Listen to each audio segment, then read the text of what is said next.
예, 앞 시간에 우리가 37조 진단용 방사선 발생장치 요거 시험에 많이 출제가 된다고 이야기를 했는데 올해는 제 생각에는 이 특수 의료 장비의 설치 운영 요 부분도 한번 여러분들 관심 있게 봐주시기 바랍니다.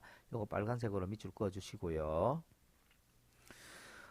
의료기관은 보건의료 시책상 적정한 설치와 활용이 필요하며 보건복지부 장관이 정하여 고시하는 요 부분부터 빨간색으로 밑줄 그어 주시기 바랍니다. 보건복지부 장관이 정하여 고시하는 의료장비, 이 장비를 우리가 특수의료장비라고 또 읽었습니다.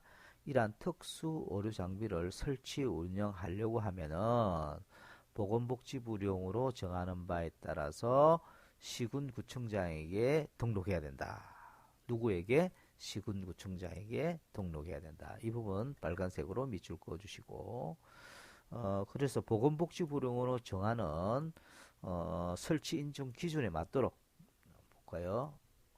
인증 기준에 맞게 설치 운영해야 한다라는 것이고 두 번째 부분을 보시면 의료기관의 개설자나 관리자는 앞에서 이야기한 내용에 따라서 특수 의료 장비를 설치하면 봅시다. 여기부터 역시 빨간색으로 밑줄 그어 주시기 바랍니다. 특수 의료 장비를 설치하면 보건복지부령으로 정하는 바에 따라 보건복지부 장관에게 정기적인 품질 관리 검사를 받아야 한다라는 것입니다. 그래서 정기적으로 이 특수 의료 장비가 설치 운영되게 되면은 그죠? 보건복지부 장관 누구에게? 보건복지부 장관에게 정기적인 품질 관리 검사를 받아야 한다라는 것이고 세 번째 의료기관의 개설자나 관리자는 품질관리 검사에서 부적합하다고 만약에 판정을 받게 되면은 그 해당되는 특수 의료 장비를 사용해서는 안 된다라는 거죠. 빨간색으로 밑줄 그어 주시기 바랍니다. 만약 이를 어겼을 때는 3년 이하 징역 또는 3천만 원 이하의 벌금에 해당이 된다. 그 부분도 중요합니다. 그래서 보건복지부 장관은 위에 이야기했던 이항에 따라서 품질관리 검사 업무의 전부 또는 일부를 보건복지부령으로 정하는 바에 따라 관계 전문기관에 위탁할 수도 있습니다. 그죠? 제39조 시설 등의 공동이용 첫 번째 항목 보도록 하겠습니다. 의료인은 다른 의료기관장의 동의를 받아서 그 의료기관의 시설이라든지 장비 또는 인력 등을 이용하여 진료할 수 있습니다. 이거는 파란 색깔로 밑줄 그어 주시기 바랍니다. 그래서 다른 의료기관의 어떤 시설들을 그죠? 그 의료기관의 장의 동의를 받게 되면은 우리가 이용할 수 있다라는 그런 내용이 되겠습니다. 두 번째, 의료기관장은 그 의료기관의 환자를 진료하는 데 필요하면 해당 의료기관에 소속되지 아니한 의료인에게 진료하도록 할 수 있습니다. 그죠? 그래서 의료기관장 같은 경우에는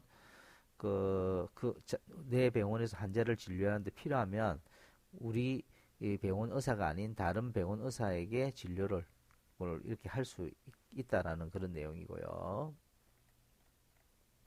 세 번째, 의료인이 다른 의료기관의 시설, 장비 및 인력 등을 이용해서 진료하는 과정에서 만약에 어떤 의료사고가 발생했을 때는 그 진료한 의료인의 과실 때문이면 당연히 그 의료인에게 책임이 있는 것으로 보고 만약에 의료기관 시설 장비 인력 등의 어떤 결합 때문에 어떤 이러한 의료사고가 발생하게 되면 의료기관 개설자에게 즉 그 장비나 시설이라든지 인력을 제공한 그 의료기관 개설자에게 그 책임이 있는 것으로 봅니다.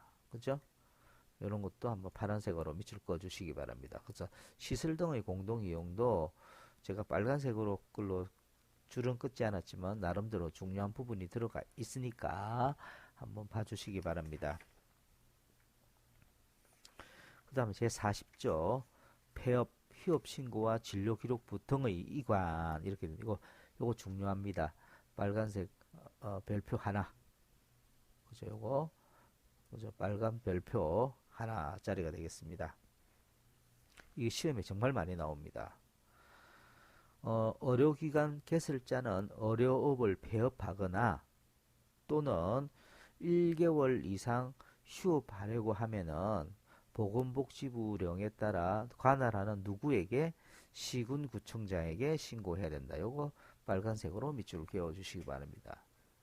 만약에 제가 병원을 운영하는데 이 병원을 제가 이 폐업을 하거나 또는 제가 몸이 안 좋아서 예를 들어서 1개월 이상 휴업하려고 한다면 그죠? 반드시 시군구청장에게 이렇게 이런 사정이 있다. 그래서 휴업을 한다 또는 폐업을 한다라고 누구에게 시군구청장에게 신고하고 난 다음에 폐업하고 휴업해야 된다는 것이죠. 신고하지 않고 마음대로 폐업하고 휴업했을 때는 100만 원 이하의 과태료를 물게 된다. 두 번째, 의료기관 개설자는 위에서 이야기한 거에 따라서 폐업 또는 휴업 신고를 할 때, 그죠?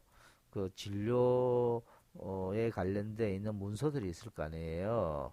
그런 것을 잘 기록하고 보존하고 있는 아까 이야기했던 진료기록부 등을 누구에게? 관할하는 보건소장에게 반드시 넘겨야 됩니다. 요것도 빨간색으로 밑줄 거, 요거 시험에 많이 나오거든요. 만약에 병원을 폐업하거나 아까 위에 1개월 이상 휴업을 신고를 했을 때 신고 누구한테 하죠? 시군구청장에게 합니다. 할 때 그 병원에 가지고 있는 진료기록부는 누구에게 넘겨줘야 되느냐면 바로 그 관할하는 보건소장에게 반드시 넘겨줘야 된다는 것이 원칙입니다. 빨간색 걸로 밑줄 그어주시고 다만 예외사항은 있습니다. 의료기관 개설자가 보건복지부령으로 정하는 바에 따라 진료기록부 등의 보관 계획서를 제출해서 내가 잘 보관하겠다라는 계획서가 누구에게 해당되는 부분들을 관할하는 어떤 보건소장 허가를 받을 경우에는 이 의료기관 개설자가 직접 보관할 수도 있습니다. 이것도 파란 색깔로 밑줄 그어주시기 바랍니다. 그래서 내가 잘 보관할게요 라고 관할하는 보건소장에게 허가를 받게 되면은 자기가 직접 보관할 수도 있다라는 것이 되겠습니다.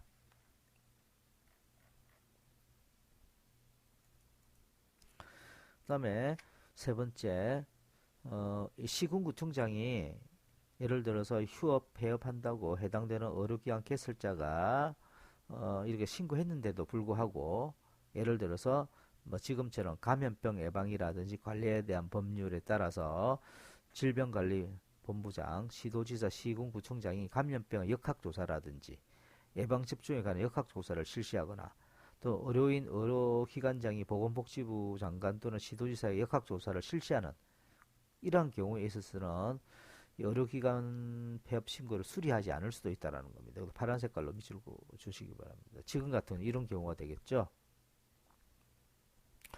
지금 우리 병원에 코로나19와 관련된 감염병 확진 환자가 발생했다 그러면 지금 제가 이런 의료기관 뭐 폐업하겠다 그러면 안 된다라는 겁니다. 역학조사를 좀 실시해야 되기 때문에 그렇겠죠.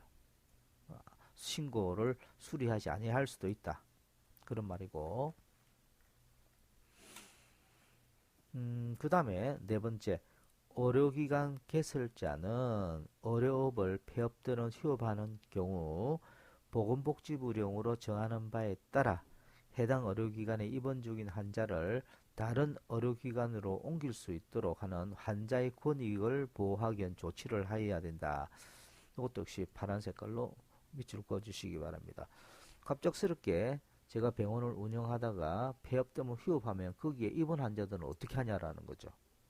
이러한 입원 환자가 제대로 잘 보호가 될 수 있도록 조치를 취해줘야 된다는 것이죠. 이것을 하지 않고 내몰라라 하고 그냥 폐업 휴업을 하고 그냥 가버리게 되면은 이거는 1년 이하 징역 또는 1천만 원 이하 벌금에 해당이 된다라고 보시면 되겠습니다. 그죠? 그래서 이제 다섯 번째 항목에 보시면 시군구청장은 폐업 또는 휴업 신고를 받은 경우에 의료기관 개설자가 환자의 근육을 보호하기 위한 조치를 취하였는지에 대한 여부를 확인하는 액션이 필요하다라는 것이죠. 그죠? 그런 부분들. 예, 여기까지 하고 잠시 쉬었다가 우리가 두 번째 시간을 이어서 하는데 특히 폐업 시 조치 사항을 조금 더 자세하게 같이 한번 살펴보도록 그렇게 하겠습니다. 예, 여러분들 수고하셨습니다.